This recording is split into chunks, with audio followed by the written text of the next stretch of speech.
안녕하세요. 책사이입니다. 우리의 옛 이야기 시작하겠습니다. 옛날 항해도 장현읍에 부자 영감이 살고 있었다. 영감은 읍에서 가장 으리으리한 기아집에 살며 하인도 수십 명이나 거느리고 있었다. 그뿐이 아니었다. 영감의 집 주변 논밭은 모두 영감의 땅이라 가을거지가 끝나면 곳간에는 수천 가마의 곡식이 쌓였다. 그야말로 항해도 최고의 갑부였지만 영감은 인색하기 짝이 없었다. 사정이 딱한 이웃이 찾아와 도움을 청해도 영감은 꿈쩍도 하지 않았다. 아이들이 굶주리고 있습니다. 제발 곡식 좀 빌려주십시오. 이웃집 아낙네가 찾아와 애걸을 해도 영감은 고개를 휘휘 저었다. 당신 자식들이 굶는 게 나하고 무슨 상관이야. 염치도 없이 여길 어찌 찾아왔누? 당장 꺼지지 못할까? 곁에서 그 광경을 보고 있던 며느리는 마음이 아팠다. 창고에 곡식이 넘쳐나는데 우리 시아버님은 왜 이리 인색하실까? 하지만 며느리는 차마 곡식을 빌려주자는 말을 하지 못했다. 말을 해봐야 욕만 먹을 게 뻔했기 때문이다. 영감이 인색하게 굴자 마을 사람들은 다들 영감을 비난했다. 저렇게 못된 구두쇠 영감은 처음 보았네. 저 영감은 사람이 아니라 돈벌레가 분명하네. 마을 사람들은 영감의 기아집 앞을 지날 때마다 침을 뱉고는 영감이 쫄딱 망하기를 간절히 빌었다. 하지만 어찌된 일인지 영감은 마을 사람들의 바람과는 달리 해마다 더 많은 곡식을 거둬들였고 더 큰 부자가 되었다. 영감이 사는 마을 근처 산에 절이 하나 있었는데 이 절에는 신통력이 있는 큰 스님이 한 분 계셨다. 하루는 큰 스님이 제자들에게 말했다. 오늘은 내가 직접 시주를 받아오마. 이에 한 제자가 말했다. 시주를 받으러 가시더라도 장현읍 부자 영감 집에는 절대 가시지 마십시오. 그 영감은 인색할 뿐 아니라 성질도 못돼 먹어서 그걸 알아온 어린 거지도 몽둥이로 훔신 두드려 패서 쫓아낸다고 합니다.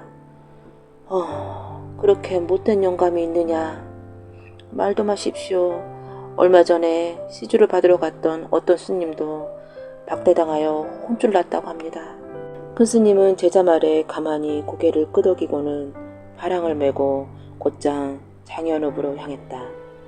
부자 영감의 집에 도착한 큰 스님은 대문 앞에서 목닥을 치며 연부를 외웠다. 그러자 하인 하나가 급히 달려나와 말했다. 가 어딘 줄 알고 오셨소? 얼른 가시오. 큰 스님은 꿈쩍도 하지 않고 목탁만 두드렸다. 그때 집안에서 벼락같은 소리가 들려왔다. 어떤 미친 중놈이 감히 여기가 어디라고 찾아왔느냐? 큰 스님은 성큼성큼 걸어 마당으로 들어섰다. 그러자 부자 영감이 큰 스님을 노려보며 버럭 소리를 쳤다. 이 늙은 중놈아! 아직 내가 누군지 모르느냐? 부자 영감은 눈을 부라리며 큰 스님 앞으로 다가섰다. 이에 큰 스님은 차분한 목소리로 말했다. 남의 앞을 다볼 관세음보살 부처님께 시주하길 청하나이다. 영감이 혀를 끌고 차며 말했다. 너희같이 날마다 먹고 노는 놈들한테 내가 미쳤다고 시주를 하느냐? 북어패듯이 두들겨 맞고 싶지 않으면 당장 꺼지거라. 큰 스님이 꼼짝도 하지 않고 연부를 외우자 화가 난 영감이 다시 외쳤다. 그렇게 원한다면 내 너에게 푸짐하게 시주를 하마. 영감은 마당 한구석에 쌓아놓은 두엄더미 앞으로 달려가더니 삽으로 쇳똥을 가득 퍼왔다. 됐다. 이거나 가져가거라. 영감은 큰 스님의 바랑에 쇳똥을 가득 채워 넣었다. 그러자 큰 스님이 껄껄 울더니 바랑을 어깨에 맸다. 고맙소. 시주해준 덕분에 바랑이 가득 찼으니 이만 가보겠소. 스님이 고맙다고 인사까지 하자 영감은 어이가 없는지 비시고 있었다. 머리가 좀 모자란 중놈이로구먼. 큰 스님은 두 손을 모아 합장까지 하고는 대문을 나섰다. 그런데 그 집 며느리가 마당 우물가에서 쌀을 씻고 있다가 그 광경을 모두 보았다. 며느리는 시아버지 몰래 연문으로 나가 큰 스님에게 다가섰다. 스님, 죄송합니다. 저희 시아버지께서 성격이 고약해서 그러니 너무 노여하지 마세요. 며느리는 큰 스님의 바랑에 든 쇳똥을 모두 털어버렸다. 그리고는 몰래 들고 나온 쌀 한 바가지를 바랑에 부었다. 이에 큰 스님이 고개를 끄덕이며 말했다. 영감은 고약한데 며느님은 아주 착하구먼. 며느님이 착하니 내가 한 가지 일러주겠어. 며느리는 무슨 말인가 하여 큰 스님을 가만히 올려다보았다.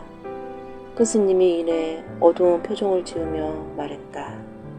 조금 있으면 이 집에 큰 재앙이 내릴 것이오. 그게 무슨 말씀이십니까? 큰 스님이 말을 이었다. 그 재앙은 내가 내리는 것이 아니라 하늘이 내리는 것이오. 그러니 내 말을 잘 들으시오. 시간이 별로 없소. 며느님은 당장 집으로 들어가 중요한 것 3가지만 챙겨서 뒷산으로 얼른 몸을 피하시오. 그리고 뒤에서 무슨 소리가 나더라도 절대 돌아보지 말아야 하오. 큰 스님은 그렇게 말한 다음 순식간에 저 멀리 사라졌다. 며느리는 급히 집 안으로 달려 들어갔다. 아이고, 큰일 났네. 중요한 게 뭐지? 뭘 가지고 나가야 하지? 며느리는 우선 아기를 들쳐업고 귀한 명주옷감을 머리에 인 다음 산을 향해 무조건 내달렸다. 그런데 집에서 기르는 강아지 한 마리도 쫄랑거리며 따라하고 있었다. 오냐, 너도 함께 가자. 며느리는 강아지를 한 손으로 안고 허겁지겁 뒷산으로 뛰어 올라갔다. 그 사이 갑자기 하늘이 어두워지면서 먹장구름이 몰려와 금세 큰 비가 내릴 것만 같았다. 며느리는 숨을 몰아쉬며 산 중턱까지 뛰었다. 심장이 터질 만큼 숨이 찼지만 그럴수록 더 힘을 내어 달렸다. 순식간에 하늘에서 벼락이 떨어졌고 이어서 장대 같은 비가 쏟아졌다. 며느리는 눈을 질끈 감고 계속 산길을 달렸다. 절대 뒤를 돌아보지 말아야 하오. 큰 스님의 목소리가 귀에 쟁쟁했다. 그때 또다시 훨씬 큰 천둥 소리가 나면서 벼락이 떨어졌다. 어찌나 소리가 큰지 땅이 흔들릴 지경이었다. 벼락이 집에 떨어졌는지 뒤에서 우르르 집이 무너지는 소리도 들렸다. 도대체 어떻게 된 거지? 벼락 소리에 놀란 며느리는 자기도 모르게 뒤를 돌아보았다. 그 순간 며느리는 그만 돌로 변해버렸다. 벼락은 정확히 부자 영감의 기와집으로 떨어졌다. 그 바람에 고래등 같은 기와집이 박살났고 집이 있던 자리에는 어마어마하게 큰 구멍이 생겼다. 끊임없이 쏟아진 빗물은 흐르고 흘러 모두 그 구멍 속으로 몰려들었다. 이내 부자 영감의 집에 있던 자리에 커다란 못이 생겼다. 그렇게 못되게 굴더니 결국 천벌을 받았군. 큰 많던 재산이 다 날아가고 부자 영감도 죽었네 그려. 마을 사람들은 새로 생긴 커다란 못을 바라보며 혀를 끌끌 찼다. 그리고는 돌이 되어 굳어버린 며느리 발을 보고는 한마디씩 했다. 참 안됐구먼. 착한 며느리였는데 말이야. 누가 아니래나. 스님이 뒤를 돌아보지 말라고 했다는데 그만 돌아보다가 돌로 변했다고 하지 뭔가. 참으로 안타까운 일일세. 지금도 항해도 장현읍에 가면 부자 영감의 집터에 생긴 커다란 연못이 그대로 남아있다고 한다. 사람들은 그 못을 장자못이라고 부르는데 장자란 큰 부자를 점잖게 이루는 말이다. 장자못에서는 끊임없이 물이 솟아나와 마르는 법이 없다. 여름에도 겨울에도 항상 물이 가득 고여 있어 장현읍 사람들은 이 장자못의 물 덕분에 농사를 편히 짓는다. 드넓은 주변 평화의 논밭에서도 모두 장자못의 물을 끌어다 농사를 짓는다. 그 뒤 사람들은 장자못을 볼 때마다 이렇게 말한다고 한다. 평생 인색했지만 이제 장자못 때문에 우리가 농사를 지을 수 있으니 고맙지 뭔가. 맞네, 참으로 희한한 일이야. 평생 나쁜 짓을 하던 인간이 죽어서 우리에게 도움을 주니 정말 알 수 없는 일이지. 어느 날 사람들은 장자못이 얼마나 깊은지 알아보려고 명주스를 돌돌 묶어 깊이를 재보았다. 하지만 어찌나 깊은지 명주실 한 타래를 다 풀어도 돌이 바닥에 닿지 않았다고 한다. 며느리 바위는 지금까지 그 자리에 남아있다. 아이를 등에 업고 머리에는 명주 옷감을 이고 있는 며느리의 모습을 하고 있다. 그 곁에는 강아지 모양의 돌도 하나 서 있다. 지금도 정자문 주문으로 거센 바람이 몰아치면 바람 속에서 희미하게 이런 소리가 들려온다고 한다. 절대 뒤를 돌아보지 말아야 한다. 돌아보지 말아야 한다. 을사사화가 끝이 나고 정순봉은 그 공으로 위인에 처풍되어 자위장까지 올랐다. 이때 정순봉이 유관을 모함하여 여러 인사들과 같이 죽음으로 몰았다. 정순봉은 그 덕으로 유관의 가족들과 노비를 모두 차치하게 되었다. 노비 중에 나이 14세 갑이라는 계집종이 있었다. 얼굴도 예쁘고 머리도 영리한 아이라 정순봉의 눈에 들었다. 의복과 음식도 일반 노비와는 달리 친창식 마냥 때로는 천마냥 대우를 해주었다. 그날도 정순봉이 가위를 앉혀놓고 귀한 음식을 내어놓았다. 만나더냐. 갑이 눈웃음을 치며 고개를 끄덕였다. 정순봉도 흐뭇하여 갑을 도탁해 쳐다보았다. 그런데 그때 갑자기 갑이 소리를 내질렀다. 마당으로 유관의 여식이 지나가고 있었던 것이다. 역당의 놈이 죽었을 때 내년도 같이 죽었어야 했어. 퇴퇴. 대감마님께서 마음이 하늘과 같아서 내년들을 살려주시고 이리 보살펴 주시니 온 마음을 다해도 그 은혜를 갚지 못할 것이야. 유관의 여식이 집신내 해진 무명한 차림을 하고서는 잠시 멈췄다가 도로 걸음을 뗐다. 한순간 이들은 처지가 바뀌어 있었다. 갑은 상전이 되어 있고 상전으로 모셨던 유관의 여식은 정순봉과 갑의 노비일 뿐이었다. 정순봉이 자칫 미안한 표정으로 갑을 보았다. 그래도 예정이 있을 것이거늘 어찌 그리 막말을 하는 것이냐. 갑이 서운한 듯 눈을 흘겼다. 눈물이 곧 떨어질 것처럼 보였다. 대감마님께서는 그런 말씀 마시오요. 저것들이 나를 어찌 학대했는지 모르실 것이오요. 하니 저 또한 이리 보복을 하는 것이옵니다. 갑의 눈에서 실제로 눈물이 떨어졌다.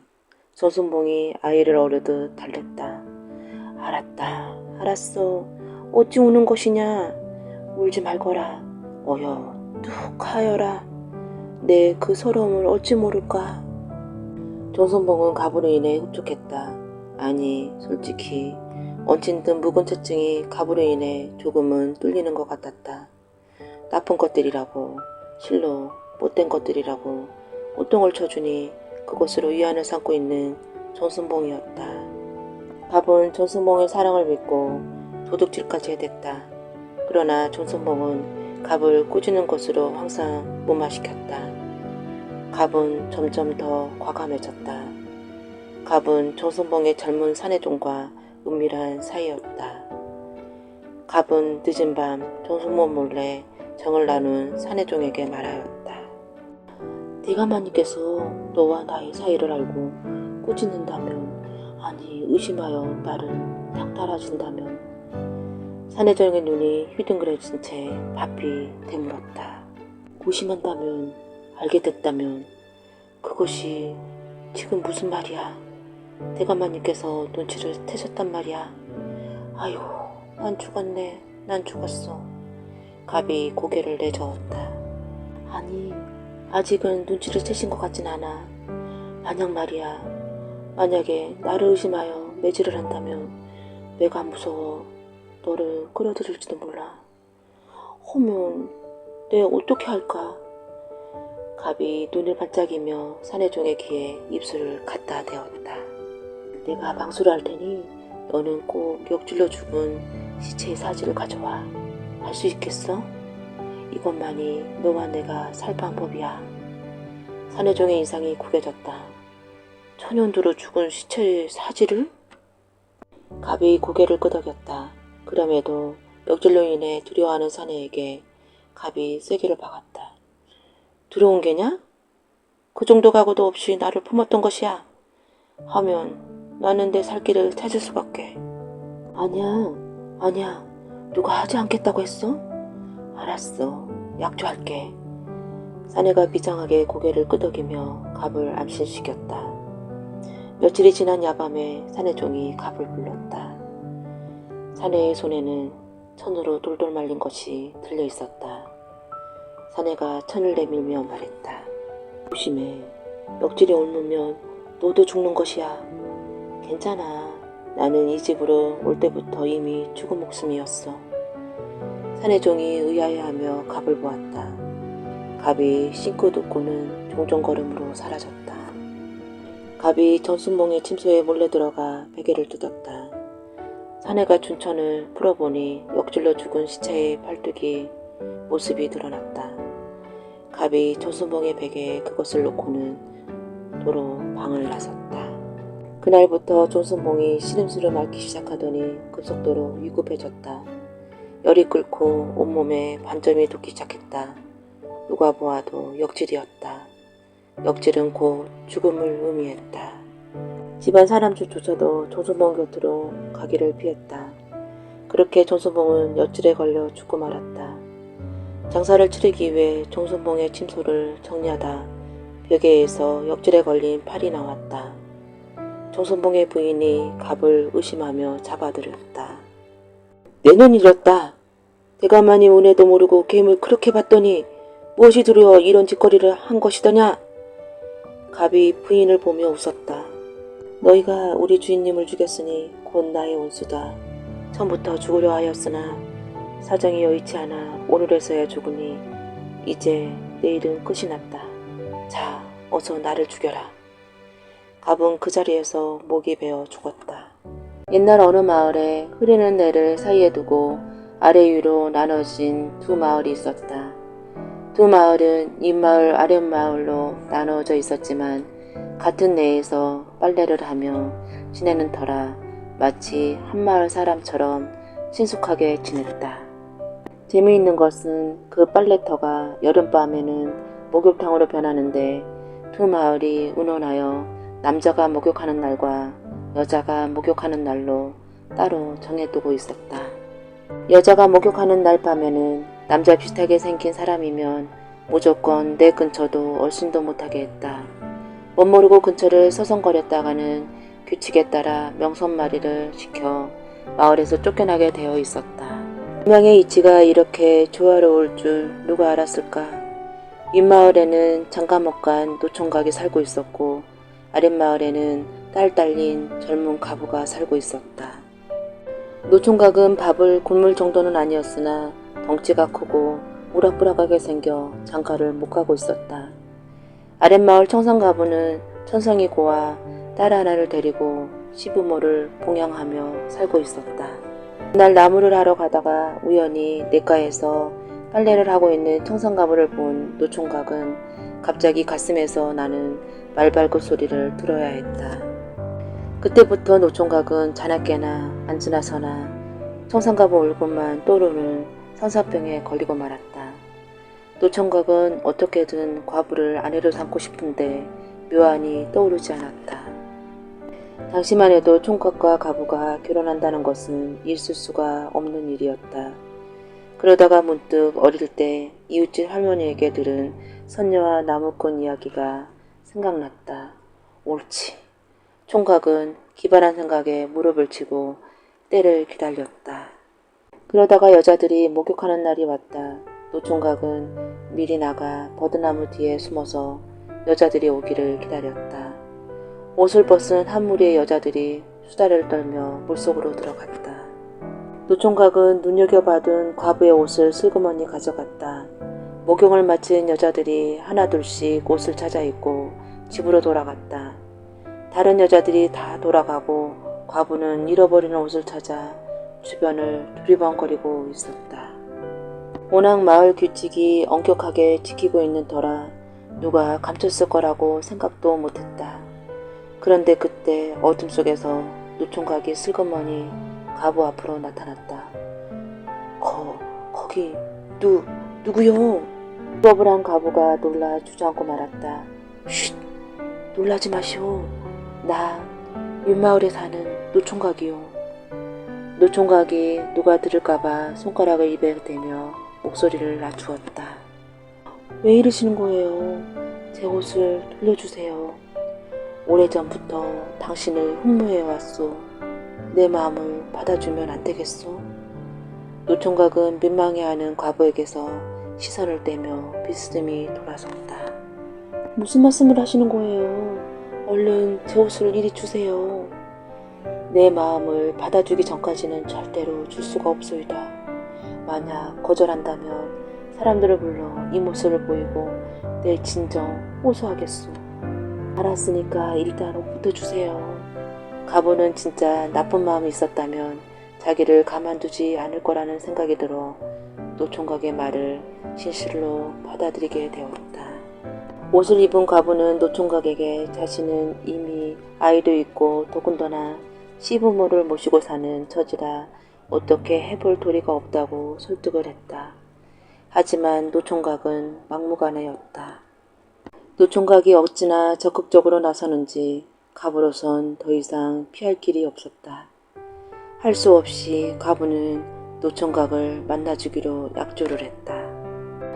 그 뒤로 두 사람은 목욕하는 날을 피해 사흘이 멀다 하고 내가 버드나무 밑에서 만나 사랑을 했다.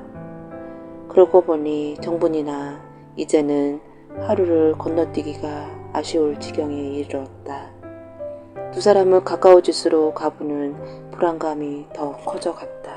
더 불안해서 못 살겠어요. 만약 누가 눈치라도 채기라도 하면 어쩌지요?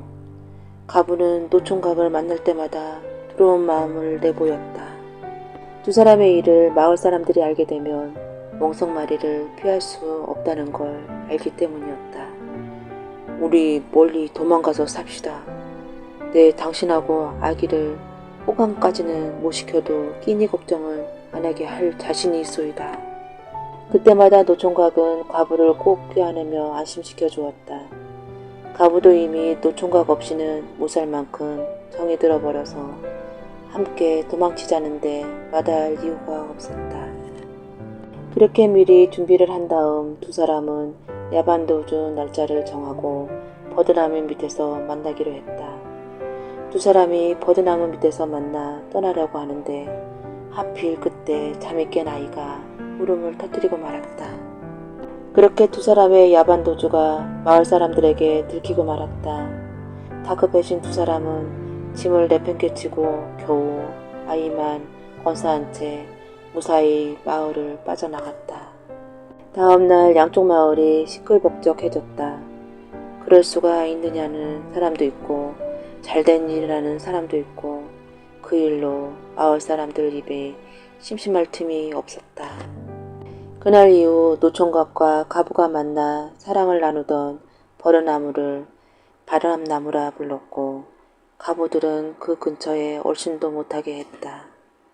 오랜 세월이 흘러 내가 있던 자리에는 도로가 생겨 물길이 없어졌지만 바람나무는 누굴 기다리는지 아직도 머리를 덮얼거리며 그 자리에 지키고 있다.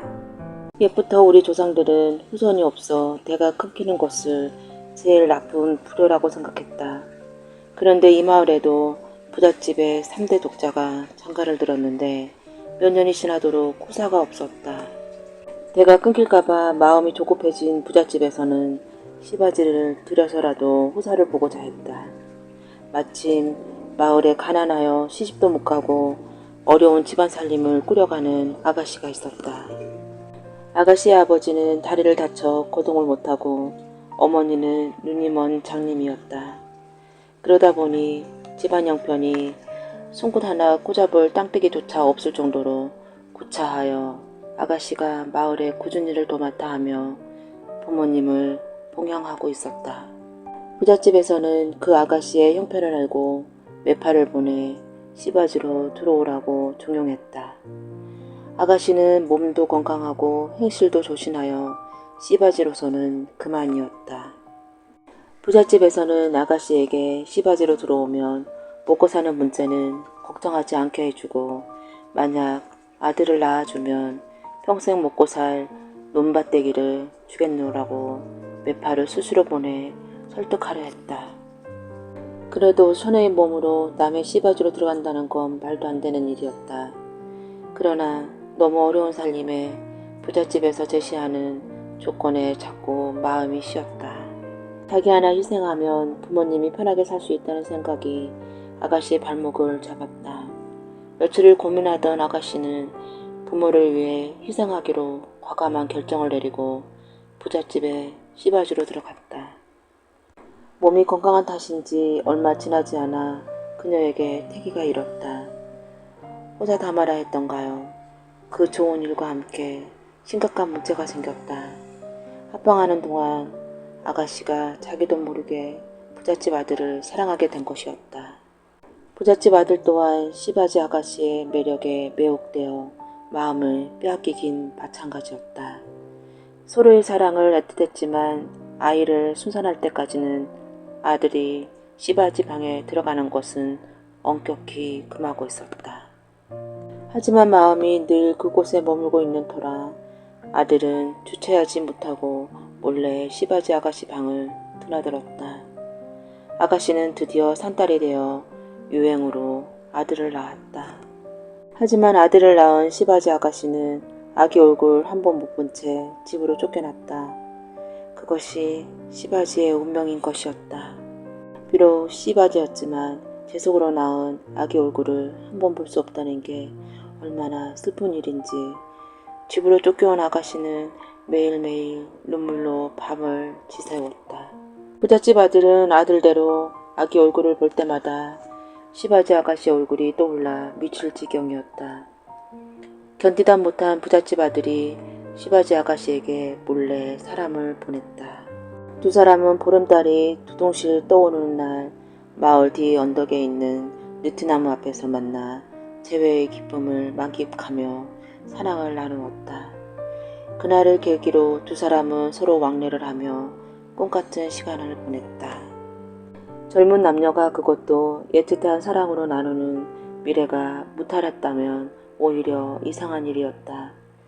순리대로 그 아가씨에게 아기가 또 들어서고 말았다. 부정하다고 손가락질하는 마을 사람들의 지탄을 받으며 아가씨는 또 아들을 낳았다.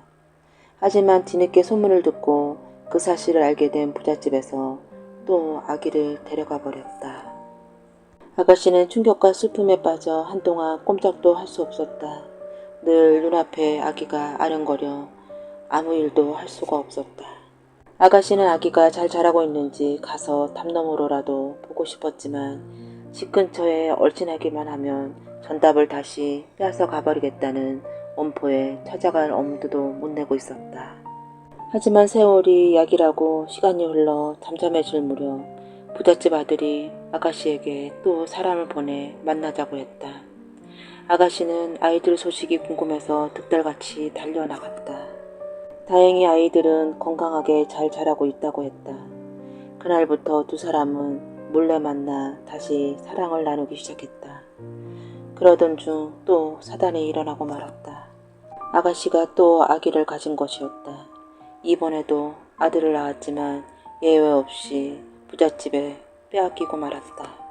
부잣집 안방마님은 아이를 데려가면서 한 번 더 자기 아들 곁에 얼씬거리면 방탕한 년이라고 몰아 멍석마리를 하고 마을에서 쫓아버리겠다고 최후 통첩까지 하고 갔다.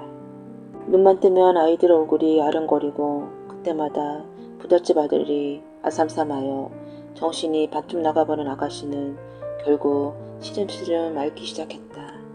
볼 수 없는 아이들과 만날 수 없는 부잣집 아들을 그리며 아가씨는 떨어지지 않는 발걸음으로 이승을 떠나야 했다. 그런 와중에 자기가 죽으면 부잣집 아들과 미래를 나누던 니트나무가 잘 보이는 곳에 물어달라고 유언을 남겼다.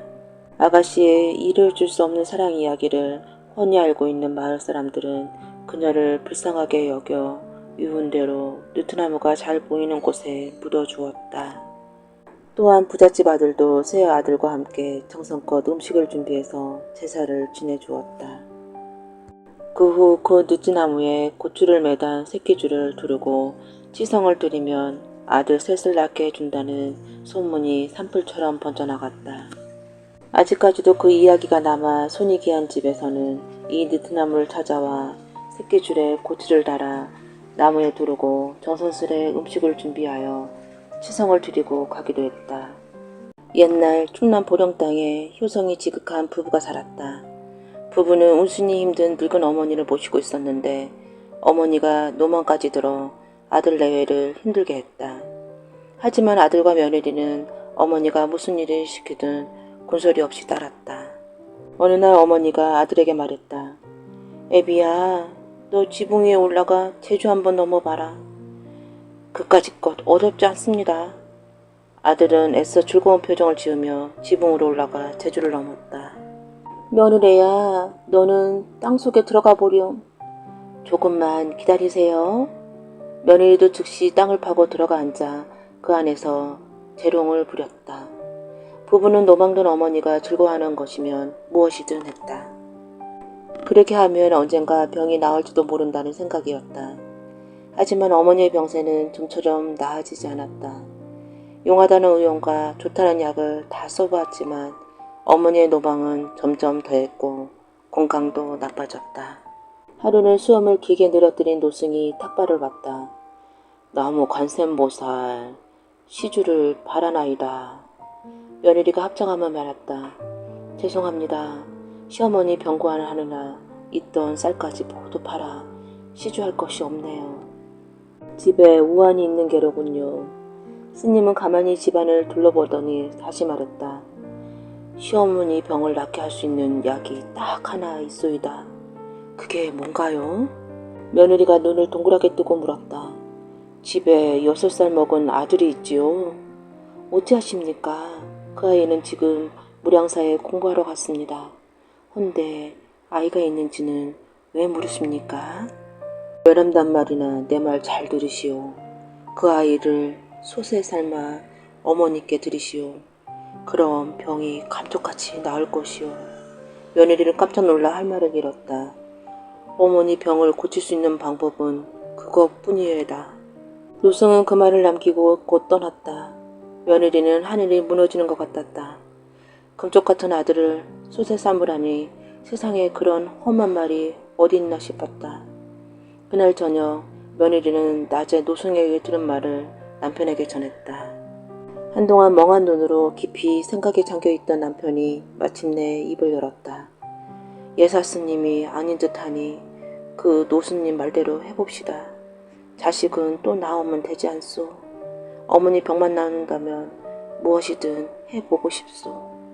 며느리는 말없이 고개만 끄덕였다.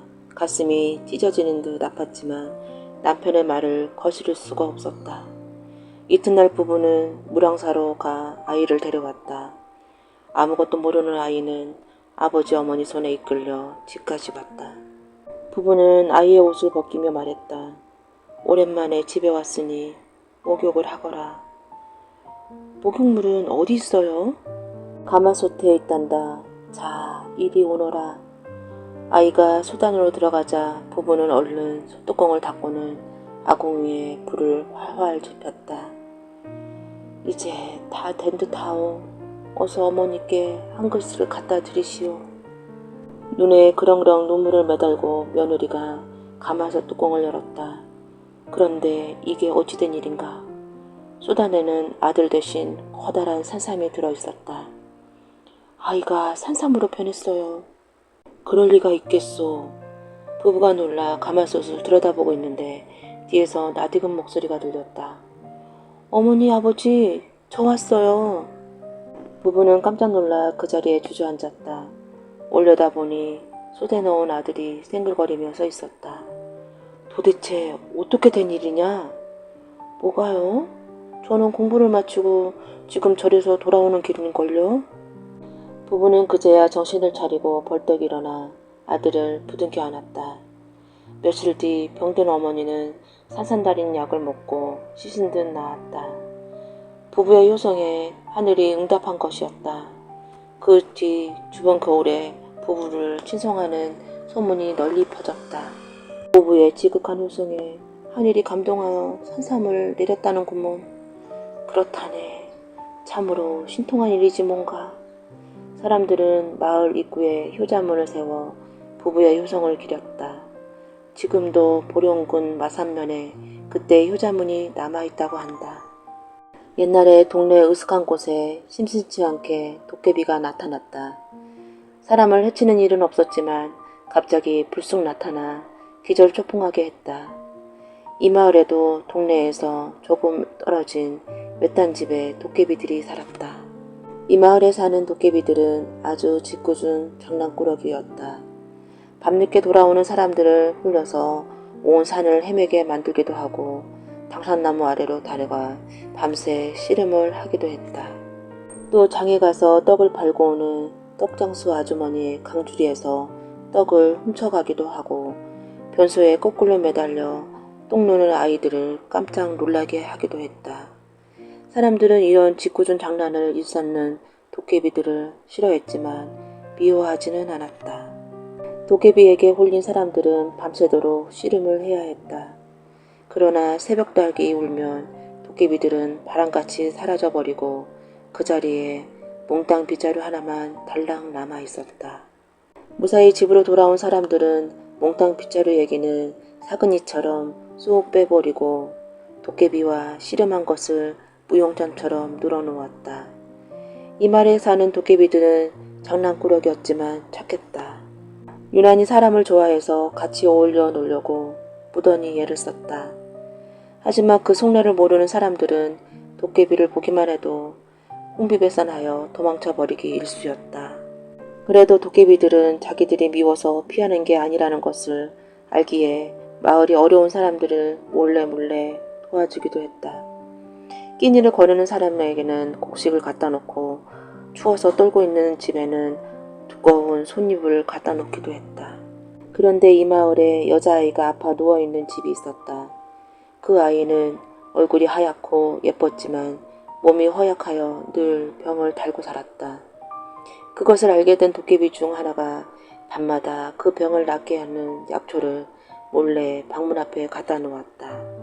그 집 사람들은 약초를 도깨비가 갖다 놓았다는 사실을 꿈에도 몰랐다.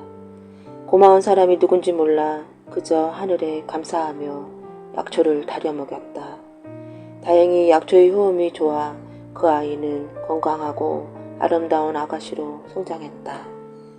건강을 되찾은 아가씨를 보며 도깨비도 뛸 듯 기뻤다. 도깨비에겐 밤마다 담 너머로 그녀를 훔쳐보는 게 낙이었다. 하지만 자기를 보면 아가씨가 깜짝 놀랄 것이란 걸 알기 때문에 모습을 드러낼 수 없었다. 생각 끝에 도깨비는 애틋한 마음이 담긴 꽃과 과일을 몰래 아가씨 집 마루에 갖다 놓기 시작했다. 그러던 중 아가씨는 옆 동네 부잣집으로 시집가게 되었다. 오매불망 혼자 짝사랑을 하던 도깨비는 하루아침에 닥쳤던 개 신세가 되고 말았다. 도깨비는 둔갑하여 얼마든지 아가씨의 결혼에 해방 놓을 수 있었지만 자신과는 맺어줄 수 없는 인연이라는 걸 알기에 체념하고 눈물로 떠나보내야 했다. 사랑하는 아가씨를 떠나보낸 도깨비는 밤마다 마을 어귀에 있는 당산나무 아래로 와서 그리움을 달래며 흐느껴 울었다. 그렇게 매일 밤 구슬프게 흐느끼는 도깨비의 울음소리가 마을 사람들의 잠을 설치게 만들었다. 참다 못한 마을 사람들은 도깨비를 쫓아내려고 밤마다 교대로 당산나무를 지켜야 했다. 당산나무에서 쫓겨난 도깨비는 이미 다른 사람의 아내가 되어버린 그 아가씨가 살던 집에 가서 울었다. 그때서야 마을 사람들은 도깨비가 슬피 우는 사연을 미루어 짐작할 수 있었다. 마을 사람들은 착한 도깨비의 슬픔을 달래주기 위해 당산나무 아래 음식을 준비하고 잔치를 벌려주기로 했다. 그날만큼은 도깨비를 보아도 싫어하거나 도망치지 않기로 했다. 하지만 당산나무 아래 음식을 잔뜩 차려놓고 기다렸지만 끝내 도깨비는 나타나지 않았다고 한다. 그 후로 도깨비가 흐느끼는 울음소리는 사라졌지만 마을 사람들은 1년에 2번 정월과 8월 대보름날 착한 도깨비를 위해 당산나무 아래 음식을 차려놓고 제를 지내주고 있다고 한다. 옛날 아주 먼 옛날에 하느님이 우리나라 강원도 땅을 살펴보다가 그곳에 세상에서 가장 아름다운 산 하나를 만들어야겠다고 마음먹었다. 아름다운 산을 만들려면 깊은 골짜기도 많고 나무도 많아야겠지만 무엇보다도 잘생긴 봉우리와 바위가 많아야겠지. 이렇게 생각한 하느님은 바위로 이루어진 봉우리 12,000개를 모아 산을 만들기로 했다. 금강산이란 이름도 미리 정해두었다. 이윽고 하나님은 전국 팔도에 다음과 같은 포교령을 내렸다. 전국 팔도에 잘생긴 바위들에게 고하노라. 12,000개의 바위 봉우리를 모아 세상에서 가장 아름다운 금강산을 만들려고 한다. 그러니 너희 가운데 외모에 자신 있는 바위는 지금 당장 강원도로 모이도록 하라. 포령이 내려지자 전국의 이름난 바위들은 아따추어 금강산으로 달려갔다. 이름도 없는 산골에 묻혀 지내는 것보다 천하명산에 한자리를 차지하고 있는 게 훨씬 자랑스러울 것 같았기 때문이다. 그 무렵 경상도 울산에서 가장 유명한 울산바위도 부푼 꿈을 안고 금강산을 향해 길을 떠났다. 그 어떤 바위보다 외모에 자신이 있던 터라 가기만 하면 당장 금강산의 한 봉우리가 될 거라 믿었다. 울산바위가 양양의 설악산 근처에 이르렀을 때 느닷없는 소식이 전해졌다. 이미 12,000봉이 전부 모여 금강산이 다 만들어졌다네. 울산바위는 땅이 꺼져라 한숨을 내쉬었다. 한 발 늦었구나. 참으로 억울하다. 이제 어쩌면 좋지? 그냥 돌아가면 친구들이 손가락질하며 놀릴 텐데. 울산바위는 이러지도 못하고 저러지도 못한 채 고민에 빠졌다. 그런데 가만 보니 설악산도 금강산 못지않게 빼어난 명산이었다. 그래, 좋다. 금강산 대신 설악산에 자리를 잡자. 이렇게 마음먹은 울산바위는 그대로 설악산으로 들어가 눌러앉았다. 울산바위가 설악산에 자리 잡았다는 소식은 금세 전국으로 퍼져나갔다. 그러자 울산 관아의 사또가 기발한 생각을 떠올렸다. 강원도 양양 관아를 찾아가 우리 울산바위를 얻었으니 그에 대한 세를 내라고 해야겠다. 울산에서 가장 잘생긴 바위를 공짜로 줄 수야 없지. 울산 사또는 벼슬아치를 일구고 강원도 양양 관아로 찾아갔다. 양양 사또가 어인일인가 하여 울산 사또를 안채로 모셨다. 울산 사또가 말했다. 처음 뵙겠소이다. 울산 관아를 맡고 있는 제가 오늘 사또를 찾아온 것은 이곳 설악산에 있는 바위 때문입니다. 설악산의 바위요? 그게 무슨 말씀이요? 설악산의 흔들바위 뒤쪽에 웅장하고 잘생긴 바위를 모르십니까? 얼마 전에 어디서 왔는지 거기에 바위 봉우리 하나가 생기긴 했습니다. 그런데 무슨 일입니까? 울산 사또는 양양 사또가 점점 자기께 끌려 들어가고 있다고 생각했다. 그 바위가 바로 울산바위입니다. 얼마 전에 하나님께서 금강산을 만들 때 12,000개의 바위를 불러 모았지 않습니까? 그런 일이 있었지요. 그때 우리 울산바위가 금강산으로 가다가 이미 12,000봉이 다 찼다는 말을 듣고 그만 설악산에 주저앉고 말았습니다. 그런데요? 그러니 양양사또께서 우리 울산바위에 대한 세를 내셔야겠습니다. 울산바위가 떠난 뒤 울산에는 바위다운 바위가 없습니다. 하지만 설악산은 잘생긴 울산바위 때문에 얼마나 당당해졌습니까? 그러니 울산바위를 얻으신 사또께서 세를 내는 게 당연하지요. 양양사또는 난감하기 이를 데가 없었다. 바위에 대한 세를 내라니 어이가 없었다. 거꾸로 생각해보면 울산사또의 말이 틀린 것 같지는 않았다. 자기 고을에서 가장 빼어난 바위를 뺏어갔다면 그 누구라도 세를 내라고 말할 것 같았다. 울산사또가 돌아간 뒤 양양사또는 한숨을 쉬며 고민을 거듭했다. 아무리 생각해보아도 바위에 대한 세를 낸다는 것이 좀 억울했다. 그렇다고 무조건 못 주겠다고 배짱을 부릴 수도 없었다. 그때 마침 사또의 아들이 다가와 물었다. 아버님, 무슨 걱정이 있으십니까? 사또는 가만히 고개를 저었다. 그러자 아들이 다시 말했다. 아버님이 수심에 잠겨 계신데 소자가 어찌 보고만 있겠습니까? 소자도 이제 13살이나 되었고 살리분별도 할 줄 압니다. 그러니 무슨 일인지 말씀해 주십시오. 혹시 소자가 도움이 될지 모르지 않습니까? 아들이 계속 묻자 사또는 한우 수 없이 울산 사또를 만나 나눈 이야기를 자세히 들려주었다. 아들이 곰곰이 생각하더니 말했다. 아버님, 소자에게 묘책이 있으니 울산 사또님을 다시 만나실 때 합석하게 해주십시오. 새를 물지 않게 해드리겠습니다. 사또는 아들이 자신만만하게 말하자 알겠다며 고개를 끄덕였다. 다음날 울산 사또가 다시 관아로 찾아왔다. 양양 사또는 아들을 인사시키고 함께 울산 사또를 맞았다. 밤새 안녕하셨습니까? 오늘은 울산바위에 대한 세를 주시겠지요. 또 관아를 오래 비울 수 없어 바로 돌아가야 합니다. 그러니 어서 세를 주시지요. 양양사또는 전전긍긍하며 아무 말도 못했다. 그러자 곁에 있던 아들이 나서서 말했다. 사또나리, 제가 한 말씀 올리겠습니다. 저 설악산 울산바위는 저희가 훔쳐온 곳이 아닙니다. 금강산 12,000봉이 되겠다고 찾아가다가 일이 뜻대로 되지 않자 스스로 설악산에 눌러앉은 겁니다. 여기 양양에도 저 정도의 바위는 얼마든지 있습니다. 그러니 당장 울산바위를 도로 가져가십시오. 안 가져가시면 울산바위가 설악산에 와서 쓸데없이 남의 땅을 차지하고 있는 것이니 사또나리께서 오히려 저희에게 세를 내셔야 합니다.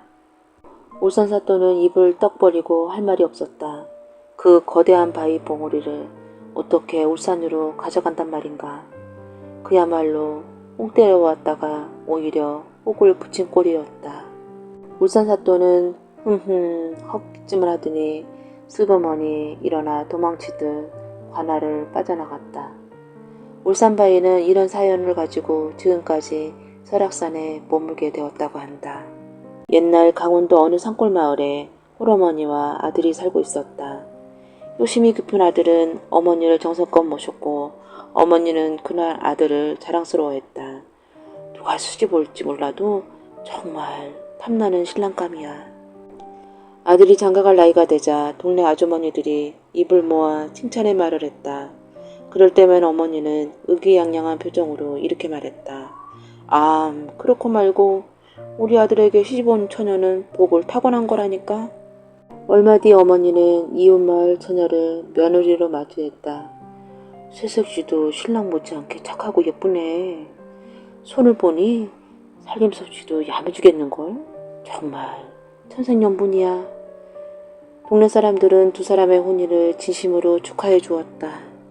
아들 내외는 아침 일찍부터 해가 질 때까지 열심히 농사를 지어 어머니를 정성껏 모셨다. 비록 힘들고 가난한 살림이었지만 아들 내외는 어느 부부보다 금술이 좋았다. 그런데 아들 내외를 지켜보는 시어머니 마음은 편치 않았다. 시어머니는 항상 자신만 바라보던 아들이 며느리와 보내는 시간이 많아지자 아이들을 빼앗겼다는 생각에 며느리를 미워하기 시작했다. 그러던 어느 겨울 농한기를 틈타 아들이 이웃 마을로 돈을 벌러 떠나게 되었다. 내가 돌아올 때까지 어머니를 잘 모시고 있구려. 걱정 말고 조심히 다녀오세요. 며느리는 서운한 마음을 감추고 남편을 배웅했다.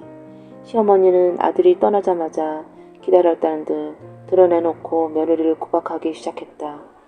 하루 종일 어디를 쏘다니는 게냐? 빨래터에 다녀왔어요, 어머니. 며느리가 꽁꽁한 손으로 빨래를 널며 대답했다. 이걸 빨래라고 했느냐? 때가 하나도 안 빠진 걸 보니 시어머니 흉을 보느라 대충대충 한 게 틀림없구나. 시어머니는 빨래를 마당에 내동댕이 치며 소리쳤다. 며느리는 눈물을 흘리며 다시 빨래터로 가야 했다. 시어머니는 아침밥이 조금이라도 늦으면 늦는다고 꾸짖고 빠르면 왜 빨리 주느냐고 혼을 냈다. 한시도 쉬지 않고 계속되는 시어머니 구박에 며느리는 점점 야유어져 갔다. 그러던 어느 날 며느리가 저녁밥을 짓다가 뜸이 잘 들었는지 보려고 밥풀 몇 개를 꺼내 맛을 보았다. 그것을 본 시어머니가 불같이 화를 내며 소리쳤다. 이런 버릇없는 것을 보았나? 감히 어른이 먹기도 전에 밥을 훔쳐먹다니. 어머니 잘못했어요. 제가 잘못했어요. 며느리는 무릎을 꿇은 채 손이 발이 되도록 빌었다. 화가 난 시어머니는 부지깽이를 집어들고 사정없이 며느리를 때렸다. 그날 이후 며느리는 시름시름 앓다가 그만 세상을 떠나고 말았다.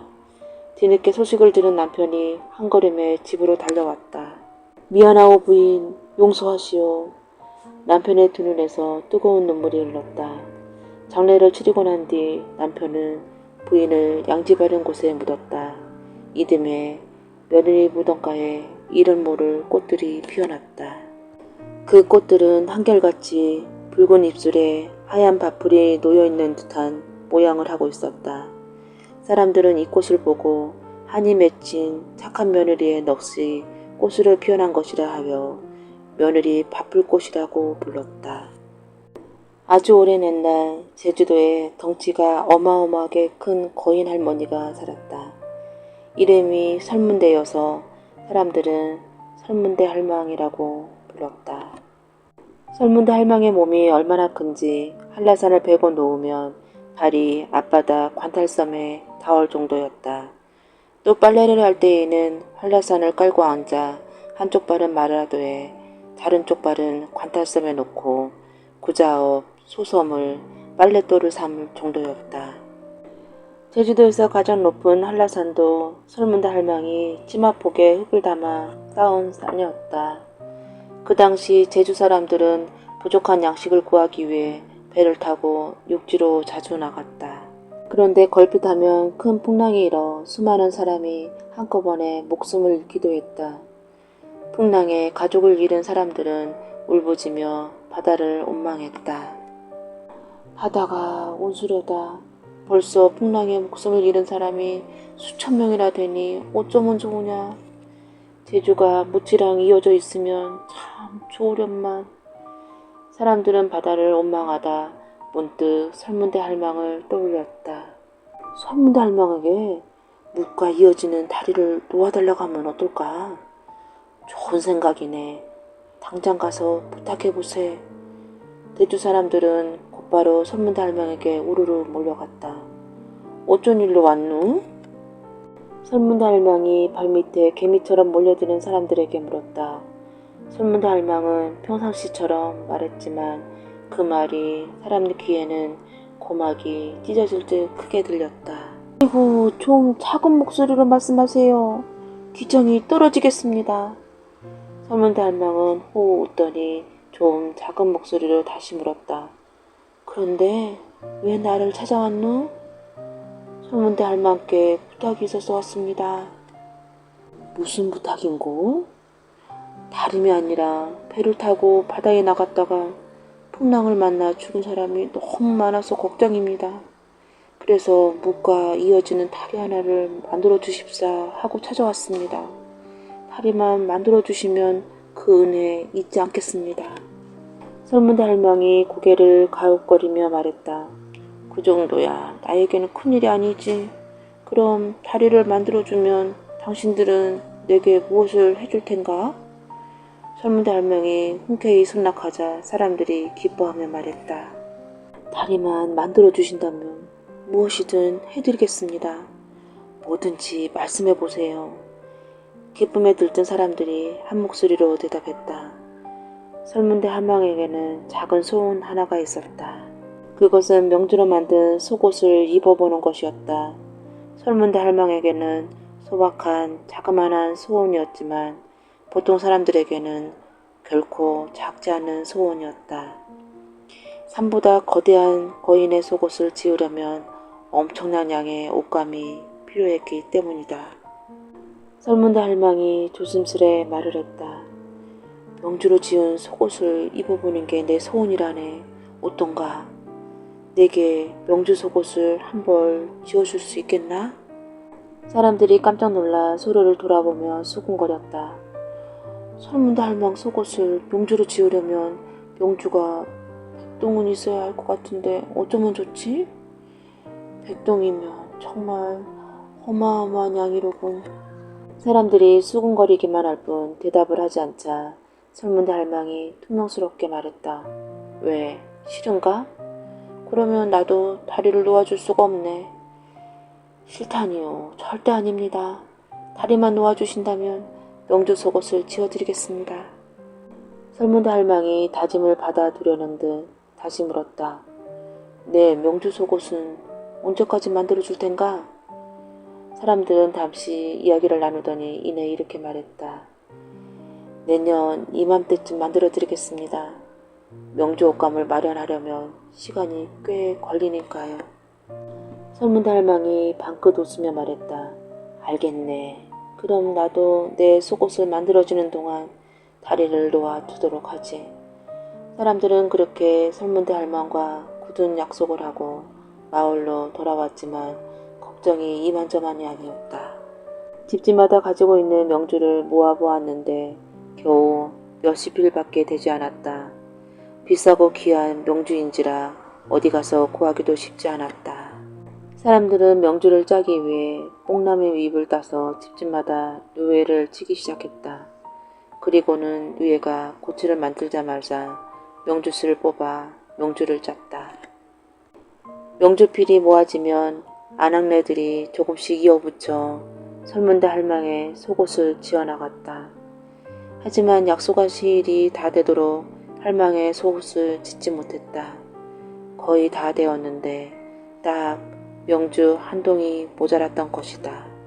이거 야단났네 그려. 그러게난 말일세. 어쩌겠는가. 일단 약속한 날에 설문대 할망에게 가서 잘 말씀드려보세. 우리도 할 만큼 하지 않았나. 그러나 저러나 다리도 아직 완성되지 않았지? 그렇다네. 마침내 설문대 할망과 약속한 날이 되었다. 사람들은 어두운 표정으로 설문대 할망에게 갔다. 설문대 할망이 대뜸 물었다. 내 명주 속옷은 가져왔누? 죄송합니다만 아직 다 만들지 못했습니다. 명주 한 동이 모자라 지금 구하고 있는 중입니다. 설문대 할망은 몹시 실망하여 한숨을 내쉬었다. 네, 그럴 줄 알았지. 내 복에 무슨 명주 속옷이겠어. 갑자기 설문대 할망이 눈물을 뚝뚝 흘리며 울기 시작했다. 거대한 눈물이 땅에 떨어지자 큰 구덩이가 파였고 홍수가 나 사람들이 떠내려갈 지경이었다.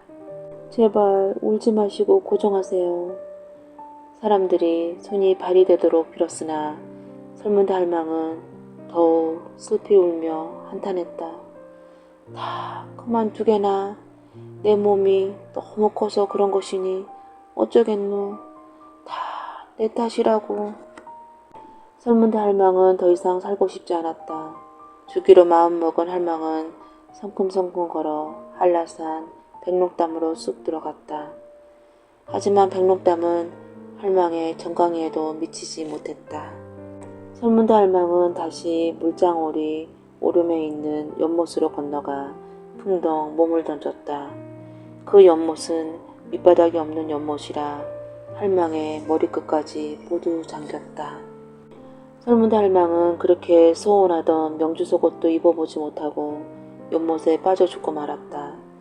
그 때문에 할망이 만들던 다리도 다 지어지지 못했다. 설문대 할망이 만들던 다리의 흔적은 지금도 찾아볼 수 있다. 지금의 조천면 조천리와 신촌리 앞바다에 길게 뻗어나간 바위가 바로 그것이라고 한다. 오라동 한내라는 곳에는 구멍이 뻥 뚫린 큰 바위가 있는데 이것이 설문대 할망이 썼던 감투라고 한다. 또한 성산 일주봉에 있는 등경들은 설문대 할망이 밤에 길쌈을 할 때 솥불로 켠 등잔이라고 한다.